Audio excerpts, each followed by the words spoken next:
and welcome into the Fantasy Football Fanatics podcast. My name is JT, joined as always here by Elijah. And how are you doing today? I'm doing good, man. Feeling good, having a good day. Walked my dogs. Started raining in the second half of that. Lost one of them for a while. Not lost them, but they ran into the woods trying to train them. And things are going well. I'm ready to jump into this. Heck yeah. Well, yeah, I understand that about the rain because I know the weather has been crazy unpredictable lately. It's been We, we, raining we so much. they, yeah, they called for rain like so much, but then we'll dodge it, but then it'll come in for a little bit. I don't know. You know how the weather is. It's super unpredictable for Yeah, sure. But yeah. yeah, I'm ready for this segment. I'm super excited for this, man. So we have each chosen two breakout running backs and two busts at the running back position. So I am going to go ahead and kick it off with my first breakout running back here, and that is Raheem Mostert. Mm. And we know how good the 49ers were last year. Of course, they were in the Super Bowl, and they were one of the best rushing offenses in the entire league. And they were second in yards per game on the ground, but they were first in touchdowns. The Ravens were first, but, that was mostly due to Lamar Jackson. They had a great running game, but, yeah, a lot of that was Lamar Jackson. Mm-hmm. And the 49ers, they have a great defense, great offensive line, and Mostert, he appears to be the starter coming into the season. And when you look at how effective everybody at the running back core was last year, because we know there was a lot of guys that were swapped in and out of there. So Mostert averaged 5.6 yards per carry. Breida averaged 5.1. They were the top two in the team. And then the other two running backs in the rotation were Tevin Coleman, averaged 4.0 yards per carry, and Jeff Wilson at 3.9. When I see that, of course, Mostert was first, but Breida, he was the only one that was comparable to Mostert in efficiency, and now Breida's gone. Yeah, sure, Coleman's there, but he only averaged 4.0 yards per carry, 1.6 yards per carry less than Mostert. And Mostert had more, too. Behind this great offensive line, I mean, they have George Kittle, who's a fantastic tight end blocking there, and also Kyle Juszczyk. He's one of the best blocking fullbacks with that offensive line. So the fact that Tevin Coleman wasn't getting over that 5.0 yards per carry with Kyle Shanahan's great game planning, too, I just think that Mostert is going to prove that he's the best running back there. And with Breida, he leaves 22 targets, 123 carries, and 5 total touchdowns. We know that Jerick McKinnon's potentially coming back, but all the news right now, it's kind of saying he's expected to, but we've seen setbacks with him. And, man, I'd be surprised if he's ready for week one, the way he's looking. But since Breida left 123 carries, Mostert had 137 last year. I don't think it's unrealistic for Mostert to take almost all of Breida's carries. He had 123. Let's say he has all 123 of them. That would put him at 260 carries near the top end of the league on one of the best rushing offenses. Mm-hmm. And he was so effective, too. That's the thing. We know this offense is going to be great, and they're going to be ahead in games because of that defense. So they're going to be running it a lot. If Mostert proves that he can be the starting running back, he could easily be a top 10 running back, and you don't have to really pay up for him that much. He's going in like the fourth, sometimes the fifth round, and for a guy on that kind of team, his upside is huge. That's why he's my number one breakout. Yeah, and I think their fullback there, I'm not even going to attempt to pronounce his last name, but he was playing crazy the whole year, and I think that they don't really lose much from what Mostert is going to be able to do. Maybe you would say like fresh legs won't be there as much when they're just rotating in and out and like getting the most effectiveness they can. But when he was in there, they play it like halves. If they're doing good, they're keeping him in there. If Tevin Coleman was doing good, they were keeping him in there. But a lot of times you saw at the end of the season, Mostert was just picking up more and more carries, and I think that's a good thing good sign for things to come. Yeah, and I like the fact that at the end of the season, he started to prove himself as the starter. So that gives optimism that, he can really be that coming into the season. And there's also been reports that he's going to put on a little bit of weight to carry the workload. So maybe he knows something. Maybe the head coach told him, hey, be prepared for larger workload. Maybe that's why he's doing it. But he's always we've never really seen him, on the field much. Nobody's ever talked about him. But he's actually like a really good athlete. So not that that's the only thing that matters, but it's always nice to know that they have that athletic upside. Yeah, yeah. All right, so now I'm gonna go into my first boom running back, which is Todd Gurley of the Atlanta Falcons. And I think you'll be hearing a lot of him moving as one of the star running backs into a new team, saying how that's going to develop.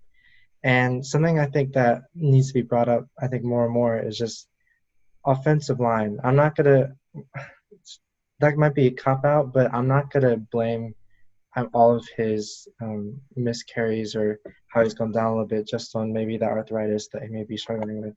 Because right after that star season that they had making it to the Super Bowl, they paid Jared Goff and they paid players that were not their offensive line, and that just brought them down huge.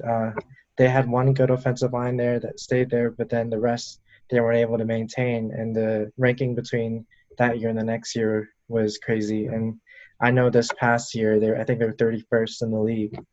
And then you go to the Falcons, which is where he's gone to, and they were but I think around 22nd, that could be around there, the top 20, with having rebolstered it and then having the misfortune of having injuries and lack of play and lack of time for what seemed promising as a line to really develop their chemistry. And I think even through the injuries and all that, they were there together with each other, learning new things. And those offensive line prospects that they got, they were not rated terribly or poorly.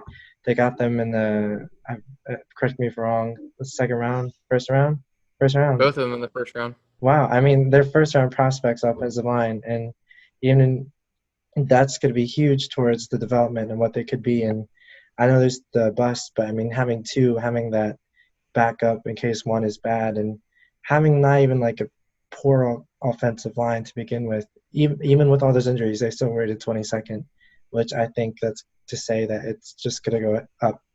And with Todd Gurley being in that offensive line, I see his play going up. It may not be like one of his star seasons, but you can expect him to be better than um, what you what Where he's being drafted. where he's being drafted, and that's what I'm really expecting from him, offensive line wise.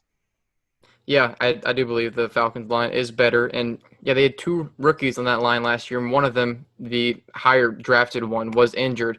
And he's a really good run blocking guard. And he was good when he played, really good. And going into the second year, I expect them both to take a step forward. But the thing is, with Todd Gurley, for him to finish as like a top 12 running back, I mean, I think it's very realistic for him to do that, but it's not going to come off of leading the league in rushing yards. The fact is the Falcons offense, they pass the ball a lot, and receptions are a lot more valuable to a running back than a carry. So he could do this on the back of scoring lots of touchdowns and catching lots of passes and getting a fair workload on the ground. I mean, we saw with Devontae Freeman, he's never been like top five in rushes. I think he might have been one year, and he finished number one that year, matter of fact, because it's a great offense. That was in Mhm. 2015. In 2016, he was RB6. So that we've shown that the Falcons can support a great running back.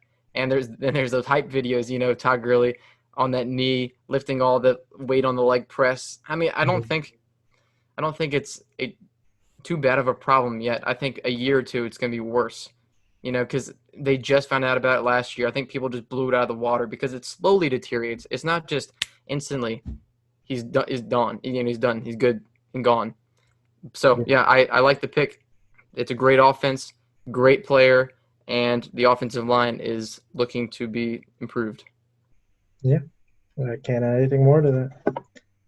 All right. Well, my second breakout running back here Mhm. is Cam Akers. And this is a running back that I've really liked throughout the whole draft process. One of my favorite guys. And he goes to the Rams. We just talked about Todd Gurley. Todd Yeah, Gurley left with 223 carries, and he had 14 touchdowns. I mean, the Rams like to score with the running backs. If we saw anything, it's definitely that. And Todd Gurley was using the passing game too. We saw like Cam Akers in college. He was a great pass catcher. In 11 games, he caught 30 passes, which for college football, that's generally like very good, really. And the reason I believe Cam Akers could easily lead this backfield is because Daryl Henderson last year, yeah, they drafted him in the second round, but he couldn't hardly see the field. I mean, a second round, that's pretty strong price to pay for a running back nowadays. You're expecting this player to potentially start and be a big contributor to your team, but he only saw 43 touches last year, and Malcolm Brown saw 71. So he was the third string on the team, and that worries me. Maybe he just couldn't get the playbook down, or maybe they just realized, look, Darrell Henderson is not the player we thought he was. That's why they drafted someone in the second round. Why else would they draft Cam Akers in the second round if it wasn't because they did not believe in Darrell Henderson? I mean, like I said, they just spent a second round pick on him. There must be something there that we don't know in practice and why he didn't see the field much. So, I mean, Cam Akers, we saw in college this past season, he played behind one of the worst offensive lines. It was terrible. I know it's college. He averaged 5 yards per carry. I mean, college usually that's all right, but when you consider that offensive line, I mean that's very impressive. And when you consider the state of the Rams offensive line, they're going to need somebody who can create yards for himself. And I believe that he can easily lead this backfield. And the fact that he's being drafted in the fifth, sixth, sometimes later, I think he's guaranteed to have a role. Even if it's a 50-50 split, I still think he's going to have a role and value. I don't think he's necessarily going to bust, and you're not having to pay for him. And I think his upside is easily top 15 because he could easily have that role in the passing game, and we saw he's great scoring touchdowns. So I'm very optimistic for Cam Akers this year. Yeah, and I think something that came into my head that while you're talking about all that is we had mentioned before with tight ends, we talked about tight ends and the type of sets they're going to be running there. And I think actually something that's going to help Cam Akers is they're running the two tight end sets, which there's a lot of play action going on with Sean McVay being a younger head coach. You're not sure if he's going to pass, going to run, but when they do run, they're going to have more protection already prepared for that type of play. And I think you can think that they did that because of the lack of play from the offensive line now that it's all coming together. And, they're going to slowly be bolstering it, trying to make plays here and there. I know McVay's not just going to sit there and let it be bad. And I think that that two tight end set's really going to help when Cam Akers is able to get the ball. Yeah, that's a great point, really, because, of course, tight ends are typically always better at blocking the wide receivers. So, I didn't even think about that. That's a fantastic point, though. Yeah. All right, moving on to my second boom of the running backs is another rookie coming from Wisconsin College or University, Jonathan Taylor. And he went to the Indianapolis Colts, and this is a great move for them. And I say this with a heavy heart, though, because I do love Marlon Mack. I thought he was great. I think when they did use him, they used him as much as they could when he was there. And then there was the unfortunate injuries that they were minor, but always seemed to happen at the wrong times. And with them drafting Jonathan Taylor, you just got to think they don't believe in Marlon Mack anymore. They don't believe in the two set with him and Naheem Hines. And I think that because of that, he's going to one of the strongest offensive lines in the league, not even really needing it with what he did in college. With every carry, he's going to be super effective. I can already tell. They're going to have Phillip Rivers, talked about. He's like a dump-off machine when he's in trouble. That's what caused Austin Eckler to be so well. And I know Jonathan Taylor isn't noted as one of the best pass catchers, but I know that, that's something to work on. And in that offense, I really think that chemistry could be built where he doesn't have to catch as much as the other pass catchers in the league for running backs. But when he does, he's going to have that effectiveness there as well, because that offensive line isn't just good at one thing. They're good at pass protection and run protection, and that's what makes them so great. And because of that, I see Jonathan Taylor as having a huge upside this season. Yeah, all I got to say is one thing. Rest in peace, Marlon Mack. I know. It sucks, yeah. No, I'm kidding. I think that he'll still be involved at the beginning of the season. But what you said about his pass catching, right? When Melvin Gordon was coming out of college, Wisconsin too, he wasn't known for having a great pass catching chops, really, and he developed that, and he became a pretty strong pass catching running back. And I think Jonathan Taylor can do the same thing. Maybe Phillip Rivers coaches these guys up so he knows so they improve as pass catchers and they have that chemistry. But yeah, I mean Jonathan Taylor, I thought he was the best running back coming out of college this past season, and he had nearly 2,000 rushing yards his past 3 seasons. I mean, he's great on the ground, and they have this fantastic offensive line, and they were seventh in rushing yards per game last season. And you might think, oh, maybe that was because of Jacoby Brissett running the ball, but he wasn't even top 10 in rushing yards for quarterbacks, really. They were only 6 yards per game behind third place Titans. I mean, this could be like the new Derrick Henry because this dude is big and he's fast. Not quite as big, but I think he's great, and I think he could be a better pass catcher than what Derrick Henry is. So yeah, I just really like Jonathan Taylor. But recently, I I started to cool off on him just a little bit because there's these reports that the coach really likes Naheem Hines this season, and that worries me. But I believe in the talent of Jonathan Taylor that he can prove that he should be the workhorse on that team. Yeah, and I think another note to add is if you just think about who their quarterback is, an aging older quarterback, when you're getting into that, you're not really thinking, yeah, they'll make smart decisions, they're going to lead the team well, but what can you do to help them the most? And that's get a running back that can take the load off whenever they can and be effective when he's not able to clearly be doing his job. And I really think that's what they were thinking in the draft room when they got Jonathan Taylor is that, yeah, they may like Naheem Hines as you could say he's a pass catching back that could be dumped off to more often, but having again kind of was it change of pace back that also could be a ball hawk. I think Jonathan Taylor fits that perfectly. Yeah, and I think the Colts defense is very underrated. I think they're a top 10 defense. I think they're really strong. So the fact that they have the offensive line to run the ball and the defense to put them ahead in games, I mean, Jonathan Taylor is huge upside. Yeah, yeah. All right, well, going to our busts now. First, I got Aaron Jones. Aaron So, Jones, yeah, I know. He finished, what was crazy. it, second last year? He was Yeah. great last year, right? And I think he's a talented running back. But looking at when Devontae Adams was hurt, his target count it doubled. He saw way more targets when Devontae Adams was hurt because they didn't really have that many options to pass the ball to. So that hurts him right there because we expect Devontae Adams to be healthy, but he only exceeded a 68% snap share 2 times last year. I mean, that does not look like a workhorse running back, does it? And now they bring in A.J. Dillon. Even before they did, the coach was saying, hey, we want to bring in a third guy to compete here. And we're thinking, what? Aaron Jones just had a great year, and he had 16 rushing touchdowns.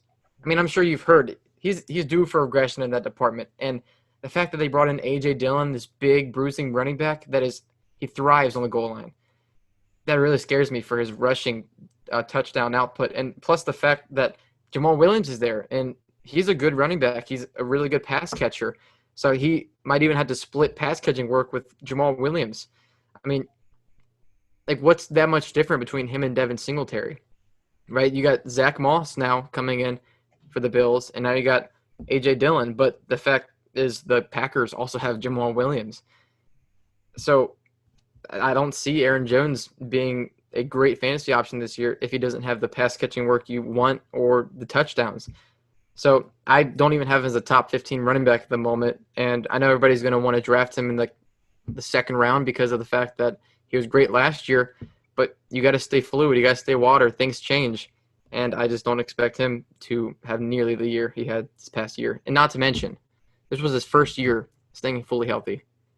Yeah, and I think that's a good statement there for fantasy in general. Stay fluid, stay water, and things are constantly going to be changing. And those top fantasy owners, top people that get those championships more often, they're the people that adjust well, not start the season well. Yeah, if you just stick to the guys that used to produce. I mean, sure, sometimes it'll work out for you depending on their situation, but that's the thing. You got to pay attention to situations and adjust. So that's what we have to do here with Aaron Jones because his situation's quite a bit different than it was last season. Yeah, and I guess the only thing I could add to the Aaron Jones aspect of things is that you're getting more and more committees happening, and you're seeing the toll that they're going to take on these fantasy impact potentials. And thinking about Devin Singletary and what Zach Moss will do, hopefully you can see them slowly bring in Zach Moss as a goal line threat and maybe the short yardage threat and Devin Singletary getting the rest. And I think that's the best you could hope for with Aaron Jones because A.J. Dillon is not a bad running back. They brought him in to be used, brought him in to compete, like you said, and it's just a running back committee. I mean, it sucks, but that's what it seems like the Packers are turning into, especially with them not drafting a wide receiver. Uh, and then Aaron Rodgers getting old, they just seem to be going more into, you could say, what the 49ers are doing, but yet you couldn't predict what the 49ers were to do last year. And so Yeah, how can you predict that Aaron Jones is going to have a good season when there's other better outputs out there? yeah, and the fact, I mean, I do not want to draft a running back in the first 3 rounds that I don't expect to be a workhorse running back. I mean, when you think you want to draft a guy that's in a committee with 2 other good players in the first 3 rounds, like to Mm-hmm. me, that the more I think about it, the more I'm just dropping on Aaron Jones. I mean, there's multiple guys in the first 3 rounds that you can draft that they're going to get that workhorse load, and we're about to talk about another guy who might be in a potential committee here.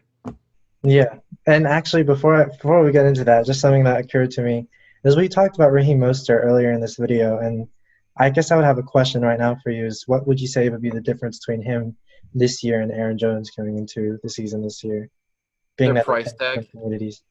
All right, there. That's a great question. Yeah, but the Yeah, price tags. First off, Aaron Jones is going like second, maybe third round. Raheem Mostert is going at least a full 2 rounds later usually, and the fact that 49ers have a better offensive blocking scheme, they have a better defense, and I think they have a better head coach too. yeah. I just wanted to bring that indecisiveness to light or that argument to light because I mean I think that's a good point and price tag, Yeah, yeah, everything. All right, moving on to my first bust. We might have another surprising candidate in Nick Chubb, the Cleveland Browns. And again, you would say he was leading the running backs last year, I believe, in yards until the very end. And you wonder why would I be high on him? And that's because of Kareem Hunt.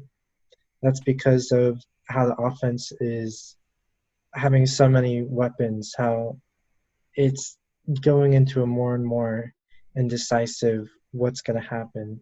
And I think first I'm going to touch on the Kareem Hunt aspect. Kareem Hunt came into the league and lit my Patriots on fire. He literally burnt them to the ground. I'm not ashamed to say that. He started hot and he ended hot that season. He had an unfortunate scandal and got the suspension and came back, but he had that suspension all of last year and only was really getting incorporated in things at the end. So we really haven't seen how the offense is going to develop with 2 running backs that are going to start right away that are both, you could say, have potential. They were just the only ones on the team, top 5 running backs. And because of that, I've talked earlier of this, it could be 50-50, it could be 60-40. But Nick Chubb's definitely taking a step back because Kareem Hunt, I think what they want him more for is that pass catching ability. And we talked earlier, pass catching is where running backs will get the bulk of their fantasy output, their fantasy points. And if you take away Nick Chubb's fantasy output and wanting to get that balance in the team, you have to take away from what Nick Chubb is going to do. And I don't not believe in the effectiveness that Nick Chubb has, but if you just look at the 2 potential stars on the team, he's just getting called for a reduced amount of carries, a reduced amount of potential that he would have had if another running back was in there. yeah, I really think that Nick Chubb is like a top 10 talent at the running back position, but the fact that Kareem Hunt came in there and he was great right from the get go. And now that you said they're going to have a whole offseason to really plan on incorporating him in the offense from the start, that is very worrisome because, like I mentioned with Aaron Jones, I just don't like to draft a guy who's going to be in the committee in the first 3 rounds. I mean, the only way I can see this being you get value from Nick Chubb, like from where you're going to draft him, is if this looks like the Saints offense when they had like Mark Ingram and Alvin Kamara. I mean, you have to be hopeful for something like that.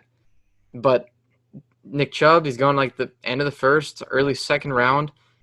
And like I said, I think he's a great running back. Like There's no argument there for us, but it's just the fact that he's not going to be a workhorse, and you're going to have to really pay up for him and expect him to be the workhorse with where you're drafting him at.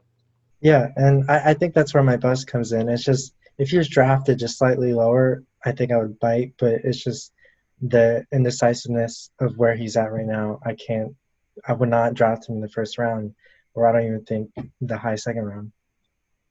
I agree. The end of the second, third round, I'd be tempted, but because, like we said, he's a great running back, and I expect this offense to be good. But there's just so many weapons, you know. You don't Yeah. know who's going to score. There's so many people who can score touchdowns between Hooper, Beckham, Landry, Hunt, Baker Mayfield could run the ball. I mean, it's just the touchdowns. That's what he needs. If he's not going to get all the pass catching work from the running backs, he's going to need the touchdowns. Yeah, and I'm thinking that just maybe so many weapons. Who is the running back on the? It was Kareem Hunt.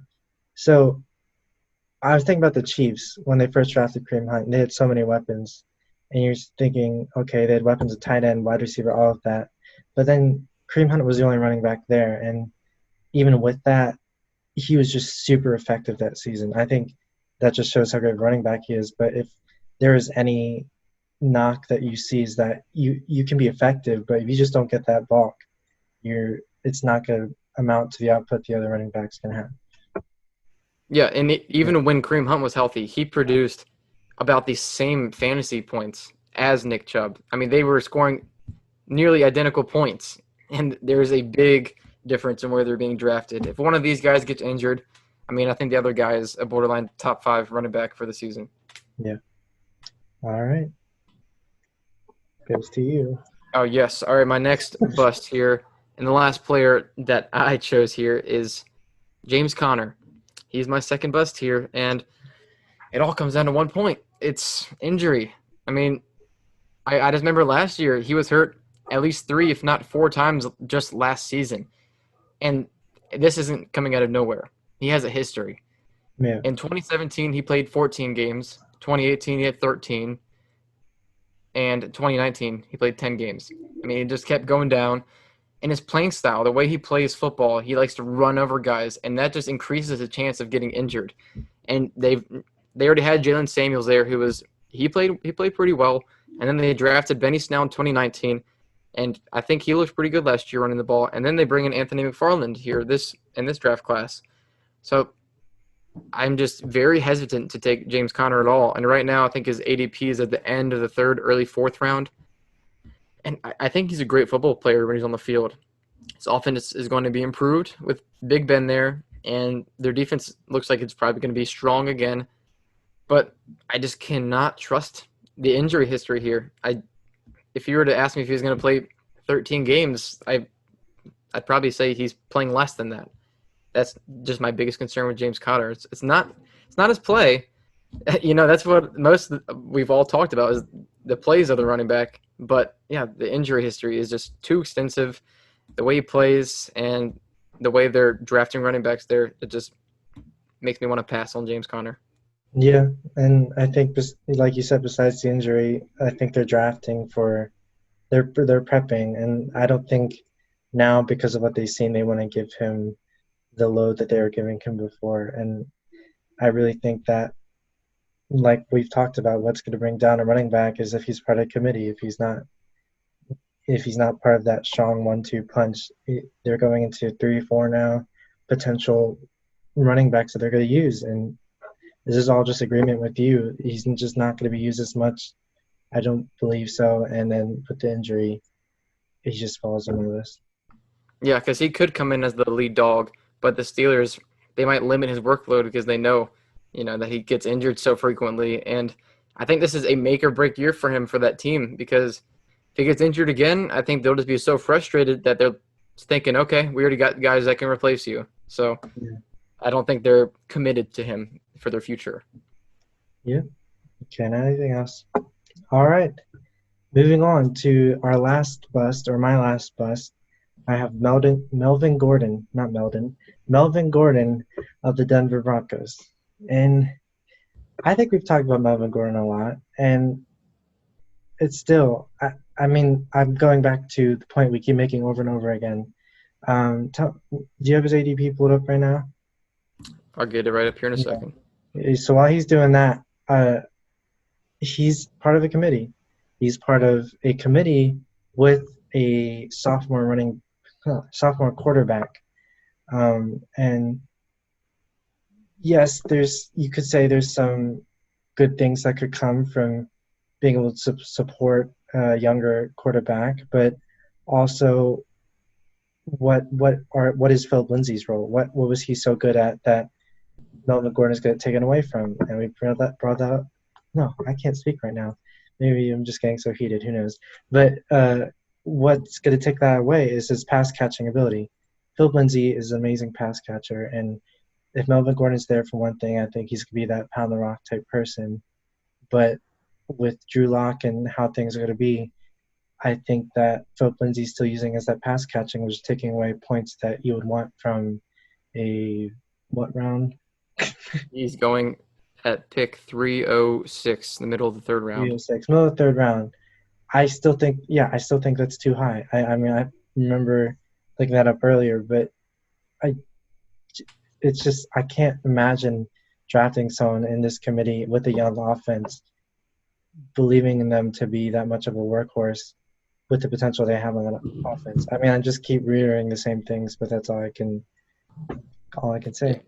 I think we've kind of talked, like you said, we've kind of talked about Melvin Gordon a lot. I just made a post about him on the Instagram page, which you can follow at FFFanatics11. But the thing is, I just don't believe he's going to be efficient. I talked about in the post that it's down to his pass catching and efficiency if he's going to be a good value this year, because I think he'll probably have a decent touchdown at, but we've seen has a nose for the end zone. But his efficiency, he's only had one efficient season out of his 5-year career, and now he's going to a Drew Lock-led offense that is probably not super scared about defending Drew Lock, more so probably defending Melvin Gordon. And the offensive line, not very great. And like you said, he might not get the pass-catching work that you're looking for, too, because of Philip Lindsay. I think they like Philip Lindsay, not to be the starter, but I think they really like him as a strong change-of-pace running back. So I think they're going to use him more so in the passing game than on the ground, because I think they really like Melvin Gordon on the ground. They paid him for a reason to come in there.